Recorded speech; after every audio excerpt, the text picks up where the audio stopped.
Simula na ng Falcons, pero tatalo na kay Mirai! Ay, ang aga ng pagtalon dito. Kinapitan pa ng Fury of the Phoenix na hold. Mace, ang naunang natanggal sa mga miyembro ng Falcons. Kinapitan na gusto rin nilang dagitin. Eto si Hesperia. Nagkataligaw-ligaw na. Pero sakto naman ang bawi mismo. With a 1-4-2. Halati ang buhay. One more! Dito, another talon kami from Mirai. Si Hera, wala siyang magawa para tulungan dito si Heaven going for the gift moment.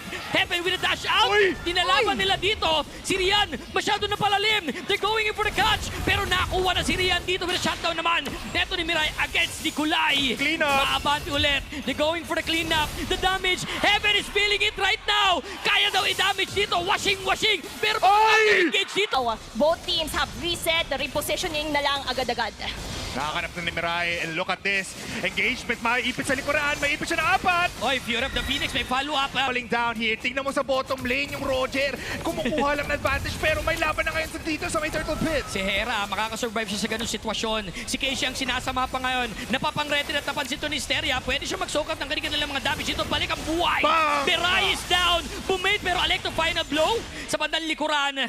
Pero habang tumatagal yun, nakakahabol, ingat to jump in. Eh na nga, tumalo na rin dito. 1-4. Nakakuha ang dapat kuhanin. Maaring sundan. They slow. Pero yung ganti na apis. Ang Heaven! dalawang gilid ang galing dito.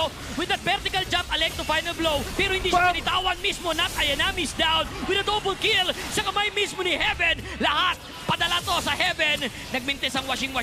May counterplay. Of Navi PH, top, mid, bottom, lahat na pinupunta ng Falcons. Ayan na, talon ang Lord dito sa bottom lane. Most likely, successfully na mababasag at makukuha nila yung babang Torre. Ngayon, liliko ang opensa ng Team Falcons sa bandang gitna. Sasapuhin lang ng mga miyembro ng Navi PH. Uy, Dito tumalon! jumping coming from Heaven with a washing. Pop the Immortality, Fury of Phoenix for counterplay. Ito na ang habol nila. Na-shutdown ni Rhea with a killing spree.